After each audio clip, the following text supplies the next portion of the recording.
महिलाएं करीब करीब 6 महीने से बैठी हुई हैं, लेकिन इनके बारे में किसी व्यक्ति ने, किसी नेता ने, ना ही हमारे प्रदेश के मुखिया ने चूं से चा कहा। क्या यहाँ पर डॉक्टर भीमराव अंबेडकर आके इनकी मांगों को पूरा करेंगे या देश के छप्पर इन सीना वाले मोदी जी इनकी बातों को पूरा करेंगे?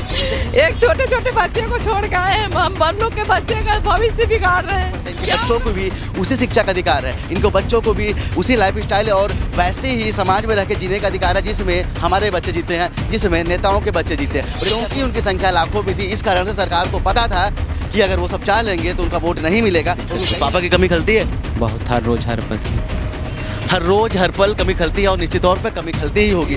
लोगों से गुहार करेंगे कि इनकी संख्या को ना देखा जाए, इनके दर्द को देखा जाए। बड़े बड़े पोस्टर आपने पूरे रायपुर में लगवा रखे हैं कि भूपेश है तो भरोसा है और भरोसे का बजट है, तो उस भरोसे के बजट में इनको भी कहीं ना कहीं स्थान दिया जाए। सिर्फ संख्या बल को देखते हुए, सिर्फ वोट बैंक को देखते हुए बजट ना प्रस्तुत किया जाए।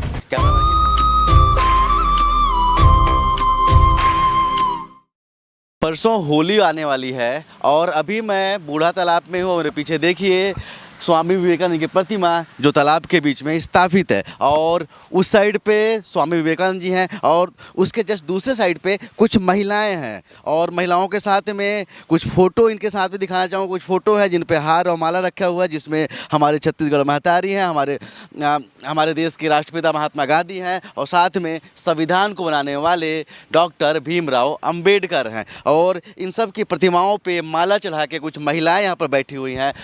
लेकिन एक चीज़ आपको बताना चाहूँगा, आज हमारे प्रदेश में बजट प्रस्तुत किया गया जिसमें सरकार ने अनेक घोषणाएं की। घोषणाओं के साथ साथ पे उन्होंने कुछ मांगों को भी पूरा किया। जैसे आपको बताना चाहूँगा कि आंगनबाड़ी की जो मांगें थी उनको पूरा किया गया। चलिए वो बताऊँगा कि आंगनबाड़ी की मांगों को पूरा क्यों किया गया।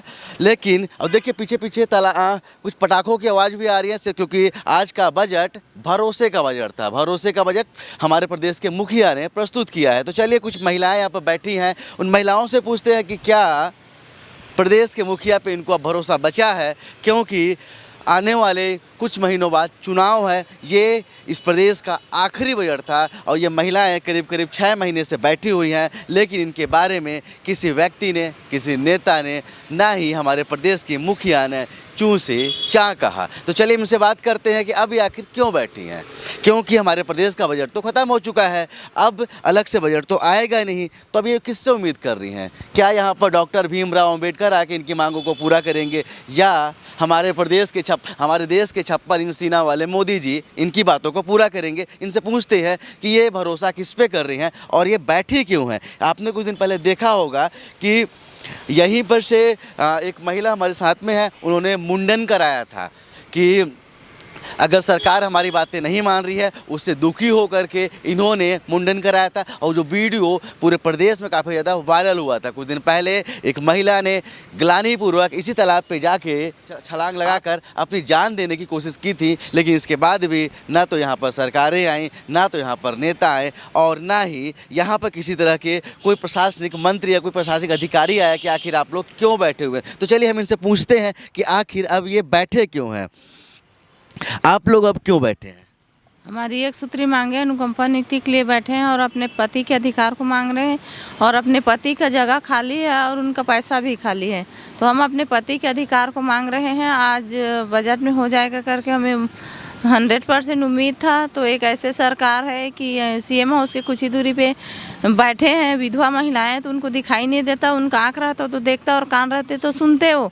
अगर इतने दिन से बैठे हैं, 20 अक्टूबर से आज तक बैठे हैं, 141 दिन हो गए और हर जगह जा रहे हैं भेंट मुलाकात के लिए। हम लोग शिक्षाकर्मी पत्नी होने की नतीजा हमको ये क्या दे रहा है, हमें लोग उनके क्या बिगाड़े हैं तो हमें अनुकंपा नियुक्ति नहीं मिल रहा है। हमारी ज़िंदगी तो चले गए। कम से कम मैं हाथ जोड़ के विनती करती हूँ सीएम से कि हमारी एक सूत्री मांग अनुकंपा नियुक्ति है दे दे। आज उसके घर में नाती पोता हुआ है, वो खुशियाँ मनाएंगे और हमारे पति चले गए हैं तो कम से कम माँ है, वो भी तो अपने बच्चे के साथ रह सकते हैं। एक छोटे छोटे बच्चे को छोड़ के आए हैं, हम लोग के बच्चे का भविष्य बिगाड़ रहे हैं। क्या होगा, हमारे पति को जगह को तो मांग रहे हैं, कोई हमें कलेक्टर का नौकरी दे दो करके तो नहीं बोल रहे हैं। कम से कम सत्ता में आने से पहले तो वादा किया था, उस वादा को मैं याद दिलाती हूँ। और हमारे जितने बहनें हैं, मैं तो अभी एक जने मुंडन कराई हूँ, अगर उसमें 13 तारीख तक के नहीं हुआ तो हमारे जितने बाल है सब मुंडन कराएंगे। चलिए, शायद मुंडन कराने से कुछ फ़र्क पड़ता तो फ़र्क पड़ गया होता। और एक चीज़ बताना चाहूँगा कि जो सौंदर्य होता है वो महिलाओं का गहना होता है, और इस सौंदर्य को, इसी बालों को उन्होंने कटवा लिया। अब समझिए, हम जिस समाज में रहते हैं उस समाज में महिलाओं की बालों की वैल्यू क्या होती है। चलिए, आप लोगों की एक सूत्री मांग है। एक सूत्री मांग किससे है? अनुकंपा नियुक्ति है सर। एक सूत्री मांग सरकार से है, जो सरकार से हम लोग मांग रहे हैं। जो सिविलियन के पूर्व वाले थे, दिवंगत हो गए हैं, उन्हीं की विधवाएं हम लोग हैं। जो सरकार ने सत्ता में आने से पहले जो वादा किया था, उसी वादे को याद दिलाने के लिए हम 4 साल से संघर्ष कर रहे हैं और 20 अक्टूबर से लगातार बैठे हुए हैं। 90 दिन बजट से बहुत उम्मीदें थी। सरकार संवेदनशील है, संवेदनशील मामला है। यही आशा के साथ हम लोग बैठे हुए थे कि हमारी जो मांग है उसको आज पूर्ण कर देंगे, लेकिन हमको सरकार से उम्मीदें थी और उम्मीदें टूट चुकी हैं। आप लोग इस तरह से बैठे हुए हैं। आज बजट का आखिरी दिन था, बजट पूरा हो गया, बजट प्रस्तुत हो गया। सरकार ने आप लोगों की बातें नहीं मांगी, नहीं मानी हैं। कब तक बैठेंगे आप लोग? जब तक उम्मीद है तब तक हम लोग बैठेंगे। हमारी आखिरी उम्मीद तक हम लोग बैठे रहेंगे। जब तक हमारी मांग पूरी नहीं हो जाएगी हम लोग तो नहीं जाएंगे। जब तक इनकी मांगें पूरी नहीं हो जाएंगी तब तक इनका कहना है कि हम बैठे रहेंगे। चलिए, कुछ और महिलाएं, उनसे भी हम बात करते हैं। कितनी संख्या है आप लोगों के प्रदेश में? हम लोगों की 935 संख्या है। 935 है। क्या इसको पूरा नहीं किया जा सकता? किया जा सकता है, उसके हाथ में सब चीज़ है। पूरे प्रदेश के वो मुखिया है तो उनके हाथ में तो सब चीज़ है। वो जहाँ भी चाहे वो हम लोग को एडजस्ट कर सकते हैं और हमारी योग्यता के अनुसार हम सभी भाई बहनों को वो अनुकंपा नियुक्ति प्रदान कर सकते हैं। कलेक्टर की नौकरी मांग रहे हैं क्या आप लोग? नहीं सर, हमें हमारे पापा का अधिकार चाहिए। आपके पापा का अधिकार चाहिए। और आप लोग किस पोस्ट की डिमांड कर रहे हैं? आप लोग को क्या लगता है कि किसी भी तरह से कोई भी नौकरी मिल जाए जिससे आप लोग अपने बाल बच्चों को गुजारा कर सके, यही चाहते हैं? जी, हमको बाल गुजारा हो जाए वही चाहते हैं हम लोग। कोई योग्यता के अनुसार हमको कोई विभाग में दे दिया जाए। चलिए, आपको बता दूं कि ये जितने भी महिलाएं हैं, बोलना अच्छा नहीं लगता लेकिन बोलना पड़ता है कि इनके पतियों का देहांत हो चुका है। और कहीं ना कहीं इस समाज में अगर रहना है तो इस सामाजिक जवाबदारी को भी हमको समझना पड़ता है। इनके बच्चों को भी उसी शिक्षा का अधिकार है, इनको बच्चों को भी उसी लाइफ स्टाइल और वैसे ही समाज में रह के जीने का अधिकार है जिसमें हमारे बच्चे जीते हैं, जिसमें नेताओं के बच्चे जीते हैं। और एक चीज़ आपको और बता दूँ कि इनकी मांगें इसलिए पूरी नहीं हो पा रही हैं क्योंकि इनकी संख्या काफ़ी कम है। सिर्फ 900 की तादाद में इनकी संख्या है। हाँ, सरकार ने आंगनबाड़ियों की बात मानी, हमने उनकी भी बातें, उनकी भी मांगों को उठाया था। और आज मेरे पास फ़ोन भी आया कि आप लोगों ने, आपके मीडिया साथियों ने आपने हमारे कवरेज को दिखाया था, इस कारण से हमारी मांगें पूरी हुई हैं। लेकिन ऐसा नहीं है, क्योंकि उनकी संख्या लाखों भी थी। इस कारण से सरकार को पता था कि अगर वो सब चाह लेंगे तो उनका वोट नहीं मिलेगा, उनको कहीं ना कहीं वोट में नुकसान होगा। और सरकार को ये भी पता है ना कि अगर ये बैठे होते हैं, बैठे बैठे अगर यहाँ पर जितनी भी अप्रिय घटनाएं हो जाएं, सरकार को फ़र्क नहीं पड़ता क्योंकि इनकी संख्या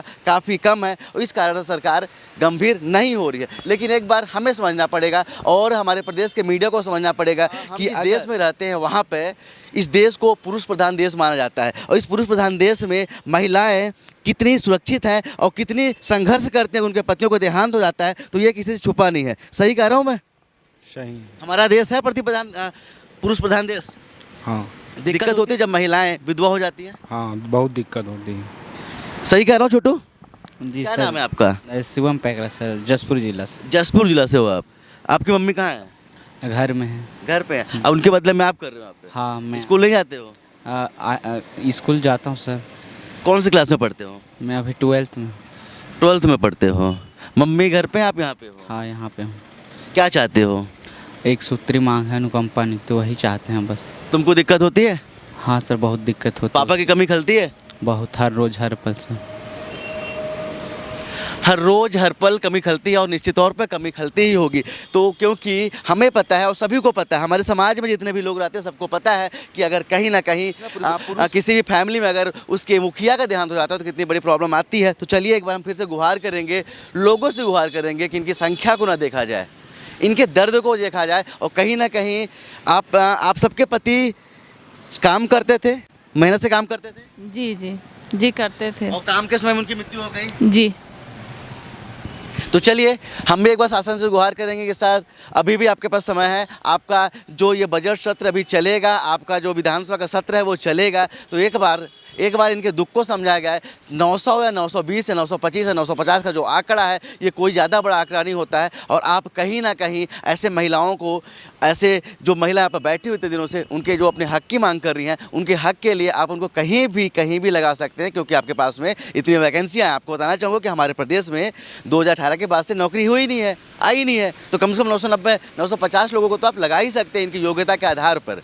तो चलिए वो उम्मीद करेंगे अपने प्रदेश के मुखिया से, जो कहते हैं कि भूपेश है तो भरोसा है। तो मैं चाहूँगा भी, हम सब चाहेंगे, वैसे लोग भी चाहेंगे कि जो आप बोलते हैं ना कि इतने बड़े बड़े पोस्टर आपने पूरे रायपुर में लगवा रखे हैं कि भूपेश है तो भरोसा है, और भरोसे का बजट है, तो उस भरोसे के बजट में इनको भी कहीं ना कहीं स्थान दिया जाए। सिर्फ संख्या बल को देखते हुए, सिर्फ वोट बैंक को देखते हुए बजट ना प्रस्तुत किया जाए। कैमरामैन अखिल के साथ अब तक के लिए मैं सुनील शर्मा, जय हिंद।